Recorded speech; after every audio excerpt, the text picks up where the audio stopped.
ನೇಮಕಾತಿ ಆಗಿಲ್ಲ. PSPR teachers ಕೂಡ ನೇಮಕಾತಿ ಆಗಿಲ್ಲ. ಎಲ್ಲೋ ಒಂದ್ ಕಡೆ ಕಾಂಗ್ರೆಸ್ ಸರ್ಕಾರ ಗ್ಯಾರಂಟಿಗಳನ್ನ ನೀಡ್ತಾ ಇದ್ದೇವೆ ಅಂತ ಹೇಳಿ ಇವತ್ತು ಯಾವುದೇ ನೇಮಕಾತಿ ಮಾಡದೇನೆ ಯುವಕರ ಜೀವನ ಜೊತೆ ಚೆಲ್ಲಾಟ ಆಡ್ತಾ ಇದೆ. ಇದಕ್ಕೆ ಉತ್ತರವನ್ನು ಕೊಡುವಂತ ಕೆಲಸ ರಾಜ್ಯ ಸರ್ಕಾರ ಮಾಡಬೇಕು, ಕಾಂಗ್ರೆಸ್ ಸರ್ಕಾರ ಮಾಡಬೇಕು, ಮಾನ್ಯ ಮುಖ್ಯಮಂತ್ರಿಗಳು ಮಾಡಬೇಕು. ಹಾಗಾಗಿ ನಾವು ಕೂಡ ಇವತ್ತು ಬಂದು ಏನು ವಿದ್ಯಾರ್ಥಿಗಳು ಯುವಜನ ಪ್ರತಿಭಟನೆಯನ್ನು ಪ್ರಾರಂಭ ಮಾಡಿದವರಿಗೆ ಬೆಂಬಲವನ್ನು ಕೂಡ ಕೊಟ್ಟಿದ್ದೇವೆ. ಕೇವಲ ಬೆಂಬಲ ಕೊಟ್ಟರೆ ಸಾಕಾಗೋದಿಲ್ಲ. ಸದನದಲ್ಲೂ ಕೂಡ ನಮ್ಮೆಲ್ಲ ಶಾಸಕರು ಎರಡು ಮೇಲ್ಮನೆ ಕೆಳಮನೆ ಎಲ್ಲೂ ಕೂಡ ಚರ್ಚೆ ಮಾಡಿ ಇದಕ್ಕೆ ಸರ್ಕಾರದಿಂದ ಉತ್ತರವನ್ನು ಪಡೆಯುವಂತ ಕೆಲಸ ನಾವು ಮಾಡ್ತೇವೆ.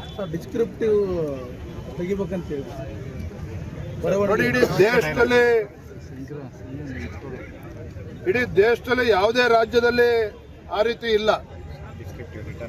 ಡಿಸ್ಕ್ರಿಪ್ಟಿವ್ ರಿಟರ್ನ್ ಎಕ್ಸಾಮ್ಸ್ ಎಲ್ಲೂ ಕೂಡ ಇಲ್ಲ.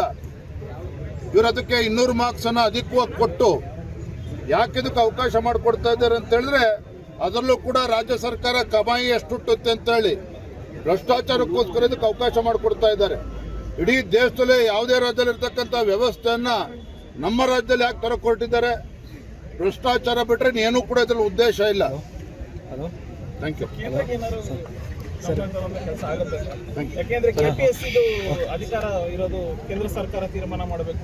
ನೋಡಿ, ರಾಜ್ಯ ಸರ್ಕಾರ ಕೂಡ ಇಚ್ಛಾಶಕ್ತಿ ಪ್ರದರ್ಶನ ಮಾಡಬೇಕಾಗ್ತದೆ. UPSC ಮಾದರಿಯಲ್ಲಿ KPSC ಪರೀಕ್ಷೆಗಳು ಆಗಬೇಕು. ಯಾಕಂದ್ರೆ ರಾಜ್ಯ ಸರ್ಕಾರ ಕೂಡ ಅದಕ್ಕೆ ಮುಂದೆ ಬರಬೇಕು. ನೋಡ್ತೇನೆ, ಹೋಗಿ ಮಾತಾಡ್ತೇನೆ. ಏನು ಗೊತ್ತಿಲ್ಲ, ನೋಡಿ ಮಾತಾಡ್ತೀನಿ. Thank you.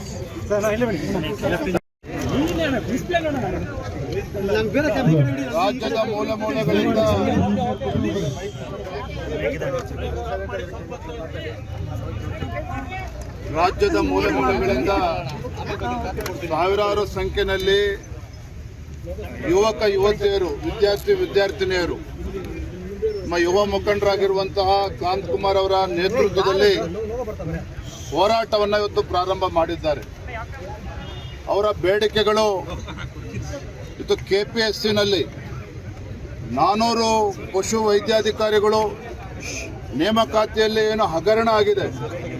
ಒಂದು ಪೋಸ್ಟ್ಗೆ 80 ಲಕ್ಷ 90 ಲಕ್ಷ ಲಂಚದ ಬೇಡಿಕೆನ ಇಟ್ಟಿರ್ತಕ್ಕಂಥದ್ದಷ್ಟೇ ಅಲ್ಲ, ನೇಮಕಾತಿಯ ಪ್ರಕ್ರಿಯೆ ಕೂಡ ಪೂರ್ಣ ಆಗಿದೆ. ಸುಮಾರು 400 ಕೋಟಿ ರೂಪಾಯಿಗಳ ಹಗರಣ ಇದು. ಇಷ್ಟು ದೊಡ್ಡ ಹಗರಣ ಆಗಿದ್ರೂ ಸಹ ರಾಜ್ಯ ಸರ್ಕಾರ ಇವತ್ತು KPSC ಇಂಟರ್ನಲ್ ಎನ್ಕ್ವೈರಿ ಕಮಿಟಿಗೆ ತನಿಖೆ ಮಾಡಿ ಅಂತೇಳಿ ಹೇಗೆ ಅವಕಾಶ ಕೊಡೋದಕ್ಕೆ ಸಾಧ್ಯ? ಬೇಲಿನೇ ಎದ್ದು ಹೊಲ ಮೇಯ್ದಾಗ ಅವ್ರುಗಳೇ ಕೂತಲ್ಲಿ ತನಿಖೆ ಮಾಡ್ತಾರೆ ಅಂತ ಹೇಳಿದ್ರದಕ್ಕೆ ನ್ಯಾಯ ಸಿಗೋದಕ್ಕೆ ಸಾಧ್ಯ ಇಲ್ಲ.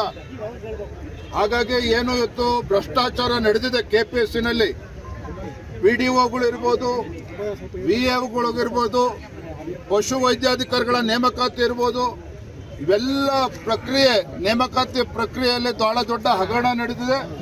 ಇವೆಲ್ಲವನ್ನೂ ಕೂಡ ಸಂಪೂರ್ಣವಾಗಿ ನ್ಯಾಯಸಮ್ಮತವಾಗಿರುವಂತಹ ತನಿಖೆ ಆಗಬೇಕು ಅಂತ ಹೇಳಿದ್ರೆ CBIಗೆ ಕೊಡಬೇಕು ಅನ್ನುವ ಆಗ್ರಹ ಅವರು ಕೂಡ ಮಾಡ್ತಾ ಇದ್ದಾರೆ. ವಿದ್ಯಾರ್ಥಿ ಸಂಘಟನೆಗಳು, ಭಾರತೀಯ ಜನತಾ ಪಾರ್ಟಿಯು ಕೂಡ CBIಗೆ ತನಿಖೆ ಕೊಡಬೇಕು ಅಂತ ಆಗ್ರಹ ಪಡಿಸ್ತಾ ಇದ್ದಾನೆ. ಮತ್ತೊಂದು ವಿಚಾರ ಸಚಿವರು ಮಾತನಾಡಿರು ಅಂತ ಕೇಳಿದ್ದೇನೆ. ಕೆಲವರೆಲ್ಲ ನಮ್ಮ ಸರ್ಕಾರ ಇದ್ದಾಗ ನೇಮಕಾತಿ ಆಗಿದೆ ಅಂತೇಳಿ ನೋಡಿ, ಭ್ರಷ್ಟಾಚಾರಕ್ಕೆ ಯಾವುದೇ ಸರ್ಕಾರದಲ್ಲಿ KPSC ಮೆಂಬರ್ಸ್ ನೇಮಕಾತಿ ಆಗಿರಲಿ, ಭ್ರಷ್ಟಾಚಾರನೇ. ಯಾಕೆ ರಾಜ್ಯ ಸರ್ಕಾರ ಮೀನಾಮೇಷ ನೋಡ್ತಾ ಇದೆ CBI ತನಿಖೆ ಕೊಡೋದಕ್ಕೆ? ಮಾನ್ಯ ಮುಖ್ಯಮಂತ್ರಿಗಳಿಗೆ ಸರ್ಕಾರಕ್ಕೆ ಎಷ್ಟು ಪಾಲು ಬಂದಿದೆ ಹಾಗಾದ್ರೆ 400 ಕೋಟಿ ರೂಪಾಯಿಗಳಲ್ಲಿ? ಹಾಗಾಗಿ ವಿದ್ಯಾರ್ಥಿ ಜೀವನ ಜೊತೆ ಏನು ಚೆಲ್ಲಾಟ ಆಡ್ತದೆ ಕಾಂಗ್ರೆಸ್ ಸರ್ಕಾರ, ಇದಕ್ಕೆ ಇತಿಶ್ರೀ ಆಡಬೇಕು ಅಂತ ಹೇಳಿದ್ರೆ, ಭ್ರಷ್ಟಾಚಾರಕ್ಕೆ ಇತಿಶ್ರೀ ಆಡಬೇಕು ಅಂತ ಹೇಳಿದ್ರೆ KPSCನಲ್ಲಿ ಸುಧಾರಣೆಗಳನ್ನು ತರಬೇಕಾಗ್ತದೆ. ಸದನದಲ್ಲಿ ಸಮಗ್ರವಾಗಿ ಚರ್ಚೆನೂ ಕೂಡ ಆಗಬೇಕಾಗುತ್ತೆ.